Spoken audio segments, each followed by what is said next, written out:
कर्नाटक की सड़क पे आप सबकी ऊर्जा के साथ चली। ಇವತ್ತು ಭಾರತ್ ಜೋಡೋ ಯಾತ್ರೆ ಕರ್ನಾಟಕದ ರಸ್ತೆಗಳಲ್ಲಿ ನಿಮ್ಮೆಲ್ಲರ ಶಕ್ತಿ ಚೈತನ್ಯದಿಂದಾಗಿ ಇವತ್ತು ನಡ್ಕೊಂಡು ಬಂದಿದೆ। आपके प्यार ने, आपकी शक्ति ने इस यात्रा को यहां तक पहुंचाया।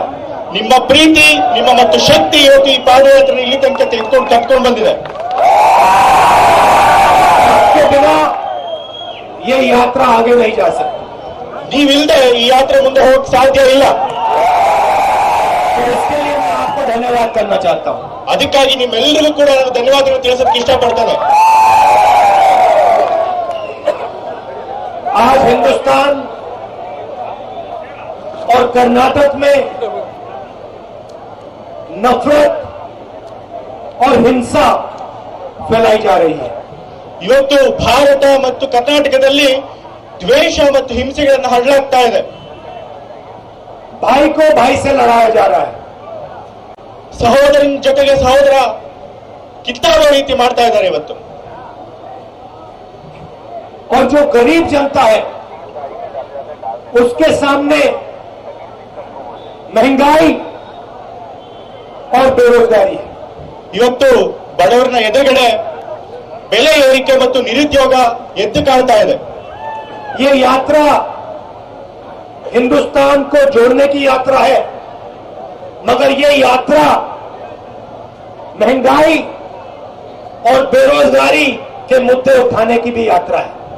ಈ ಒಂದು ಯಾತ್ರೆ ಭಾರತವನ್ನು ಜೋಡಿಸುವ ಯಾತ್ರೆ, ಅದರ ಜೊತೆಗೆ ಬೆಲೆ ಏರಿಕೆ ಮತ್ತು ನಿರುದ್ಯೋಗದ ವಿರುದ್ಧ ಹೋರಾಡುವಂತ ಯಾತ್ರೆ ಕೂಡ ಆಗಿದೆ। हिंदुस्तान में रोजगार बेरोजगारी क्यों है?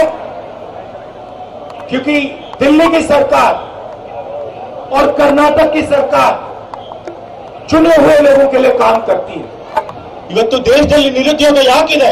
ಯಾಕೆ ಅಂತಂದ್ರೆ ದೆಹಲಿ ಮತ್ತು ಕರ್ನಾಟಕದ ಸರ್ಕಾರಗಳು ಕೆಲವು ಜನರಿಗೋಸ್ಕರ ಕೆಲಸ ಮಾಡ್ತಾ ಇದೆ, ಅದಕ್ಕೋಸ್ಕರ ಇವತ್ತು ನಿರುದ್ಯೋಗ ಇದೆ। किसानों के लिए, मजदूरों के लिए, छोटे व्यापारियों के लिए काम नहीं करती है।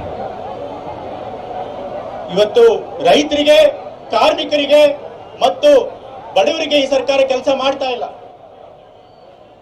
आपको बांटते हैं, आपको लड़ाते हैं और फिर आपका पैसा छीनकर 2-3 उद्योगपतियों को देते हैं और अपनी जेब में डालते हैं।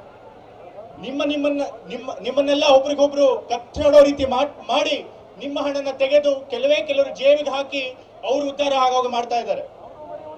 मैं आपसे आज शाम सवाल पूछना चाहता हूं। ಇವತ್ತು ಈ ಸಾಯಂಕಾಲ ನಿಮ್ಮಲ್ಲಿ ಒಂದು ನಾನು ಪ್ರಶ್ನೆ ಕೇಳ ಬಯಸ್ತೇನೆ। मान लीजिए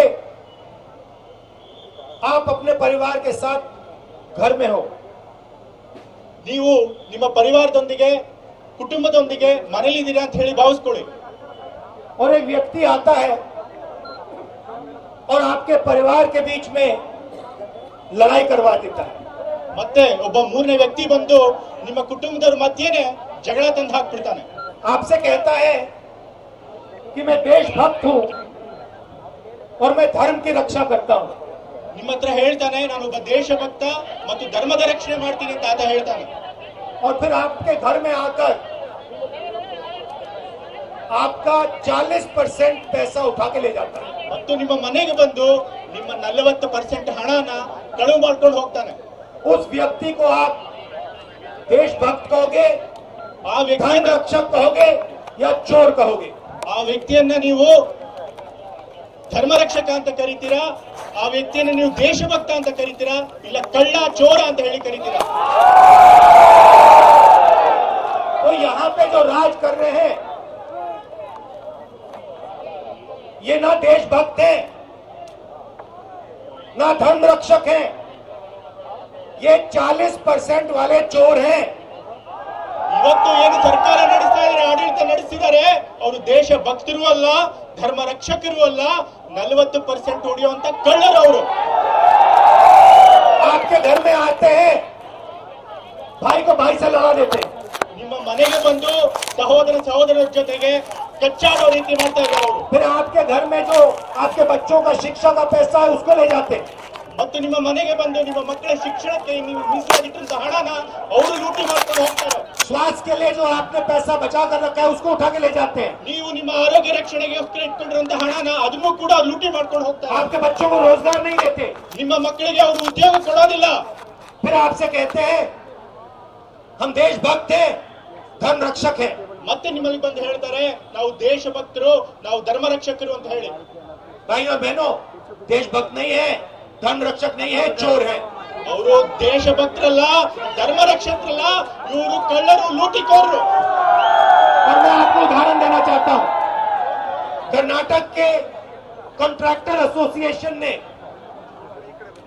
हिंदुस्तान के प्रधानमंत्री को चिट्ठी लिखी कि कर्नाटक में 40% कमीशन चोरी किया जा रहा है। ಮತ್ತು ನಿಮ್ಗೆ ಒಂದು ಉದಾಹರಣೆ ಕೊಡ್ತೀನಿ। ಇವತ್ತು ಕರ್ನಾಟಕದ ಗುತ್ತಿಗೆದಾರರ ಸಂಘ ಏನಿದೆ ಅದು ಭಾರತದ ಪ್ರಧಾನಿಗೆ ಪತ್ರ ಬರೆದಿದ್ದಾರೆ, ಕರ್ನಾಟಕದಲ್ಲಿ ನಿಮ್ಮ ಸರ್ಕಾರ 40% ಕಮಿಷನ್ ಲೂಟಿ ಮಾಡ್ತಿದೆ ಅಂತ ಹೇಳಿ। प्रधानमंत्री ने कोई कार्रवाई नहीं की, ಆದ್ರೆ ಪ್ರಧಾನಮಂತ್ರಿಗಳು ಯಾವುದೇ ತನಿಖೆ ನಡೆಸಲಿಲ್ಲ। इतना भ्रष्टाचार हो गया कि बीजेपी के एक नेता ने जो 40% कमीशन नहीं दे पाया उसने अपने आप आत्महत्या कर ली। ಇವತ್ತು ಭ್ರಷ್ಟಾಚಾರ ಎಷ್ಟಾಗಿದೆ ಅಂತಂದ್ರೆ ಬಿಜೆಪಿಯದೇ ಒಬ್ಬ ವ್ಯಕ್ತಿ 40% ಕಮಿಷನ್ ಕೊಡಕ್ಕಾಗದೆ ಪಾಪ ಆತ್ಮಹತ್ಯೆ ಮಾಡ್ಕೊಳ್ಳೋಂಗಾಗಿದೆ। 13,000 स्कूल के एसोसिएशन से 40% कमीशन लिया गया। 13,000 ಶಿಕ್ಷಣ ಸಂಸ್ಥೆಗಳಿಂದ 40% ಲಂಚನ ಕೇಳಲಾಗ್ತಾ ಇದೆ। ना प्रधानमंत्री ने कुछ किया, ना चीफ मिनिस्टर ने कुछ किया। ಪ್ರಧಾನಮಂತ್ರಿಗಳು ಏನು ಮಾಡಲಿಲ್ಲ, ನಮ್ಮ ರಾಜ್ಯದ ಮುಖ್ಯಮಂತ್ರಿಗಳು ಕೂಡ ಇದಕ್ಕೆ ಏನು ಮಾಡಲಿಲ್ಲ। और आज भ्रष्टाचार की बात छोड़िए, 40% भ्रष्टाचार तो है, आपका पैसा जा रहा है, मगर आज कर्नाटक के किसी भी युवा को रोजगार नहीं मिल सकता। ಇವತ್ತು 40% ಕಮಿಷನ್ ಲಂಚದಿಂದ ನಮ್ಮ ಜನರ ಹಣ ಅಂತೂ ಹೋಗ್ತಾ ಇದೆ, ಆದ್ರೆ ನಮ್ಮ ಮಕ್ಕಳಿಗೆ ಉದ್ಯೋಗ ಕೂಡ ಸಿಗ್ತಾ ಇಲ್ಲ।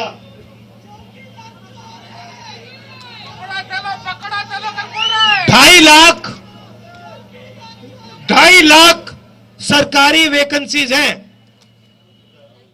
2.5 lakh 2.5 lakh vacancies in government. 2.5 lakh ಇವತ್ತು ಸರ್ಕಾರಿ ಕೆಲಸಗಳು ಖಾಲಿ ಬಿದ್ದಿವೆ। पुलिस सब इंस्पेक्टर स्कैम होता है। ಪೊಲೀಸ್ ಸಬ್ ಇನ್ಸ್ಪೆಕ್ಟರ್ಗಳನ್ನ ನೇಮಕಾತಿ ಮಾಡ್ಕೊಳ್ಳೋದ್ರೂ ಕೂಡ ಹಗರಣ ಆಗ್ತಾ ಇದೆ। केपीएससी स्कैम होता है। ಕೆಪಿಎಸ್ಸಿಯಲ್ಲೂ ಕೂಡ ಹಗರಣ ಆಗ್ತಾ ಇದೆ। यूनिवर्सिटीज में असिस्टेंट प्रोफेसर्स का स्कैम होता है। ಯೂನಿವರ್ಸಿಟಿಗಳಲ್ಲಿ ಅಸಿಸ್ಟೆಂಟ್ ಪ್ರೊಫೆಸರ್ಗಳನ್ನ ನೇಮಕಾತಿ ಮಾಡ್ಕೊಳ್ಳೋದ್ರೂ ಕೂಡ ಹಗರಣ ಆಗ್ತಾ ಇದೆ। कोई कार्रवाई नहीं होती क्योंकि पूरा का पूरा पैसा एक संगठन को जा रहा है। ಆದ್ರೆ ಯಾವುದೇ ತನಿಖೆ ಆಗ್ತಿಲ್ಲ, ಯಾಕೆಂದ್ರೆ ಎಲ್ಲ ಹಂಚಿದ ಹಣ, ಎಲ್ಲ ಲಂಚದ ಹಣ ಒಂದು ಸಂಘಟನೆಗೆ ಹೋಗಿ ಸೇರ್ತಾ ಇದೆ।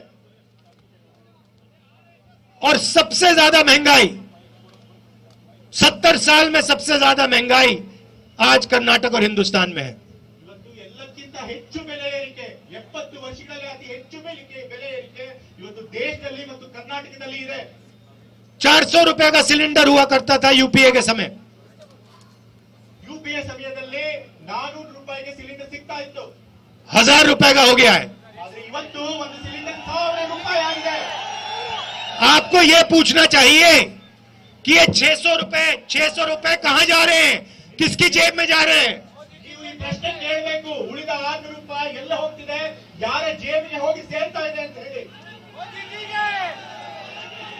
आप अपनी मोटरसाइकिल में, स्कूटर में, गाड़ी में पेट्रोल डीजल भरते हो, आपको यह पूछना चाहिए जो आपके जेब में से पैसा निकल रहा है कहां जा रहा है, किसकी जेब में जा रहा है? ಇವತ್ತು ನಿಮ್ಮ ಮೋಟಾರ್ ಸೈಕಲ್, ನಿಮ್ಮ ಗಾಡಿಗಳಿಗೆ ಪೆಟ್ರೋಲ್ ಹಾಕಬೇಕಾದ್ರೆ ಹೆಚ್ಚು ಹಣ ಕೊಟ್ಟಾಗ ಆ ಹೆಚ್ಚು ಹಣ ಎಲ್ಲಿ ಯಾರಿಗೆ ಹೋಗ್ತಾ ಇದೆ, ಯಾರ ಜೇಬಿಗೆ ಹೋಗಿ ಸೇರ್ತಿದೆ ಅಂತ ಹೇಳಿ ನೀವು ಪ್ರಶ್ನೆ ಕೇಳಬೇಕಾಗಿದೆ। प्रधानमंत्री जी ने नोटबंदी की, ಪ್ರಧಾನಮಂತ್ರಿಗಳು ನೋಟು ಅಮಾನ್ಯೀಕರಣ ಮಾಡಿದ್ರು, गलत जीएसटी लागू की, ತಪ್ಪು ಜಿಎಸ್ಟಿಯನ್ನ ಇವತ್ತು ಅವರು ಜಾರಿ ತಂದಿದ್ದಾರೆ। 3 काले कानून किसानों के लाए, ಇವತ್ತು 3 ಕಾರಾಳವಾದಂತಹ ಕಾನೂನುಗಳನ್ನ ರೈತರ ಮೇಲೆ ಹೇರಿದ್ದಾರೆ। कोरोना के समय मजदूरों की मदद नहीं की, ಕೊರೋನಾ ಸಮಯದಲ್ಲಿ ಕಾರ್ಮಿಕರಿಗೆ ಸಹಾಯಕ್ಕೆ ಬರಲಿಲ್ಲ ಅವರು। लाखों लोग कोरोना से मरे, ಲಕ್ಷಾಂತರ ಜನ ಕೊರೋನಾ ಸಮಯದಲ್ಲಿ ಸತ್ತು ಹೋದ್ರು। और जब हिंदुस्तान के लाखों गरीब लोग कोरोना से मर रहे थे तो प्रधानमंत्री जी हिंदुस्तान के सबसे अमीर लोगों का कर्जा माफ कर रहे थे।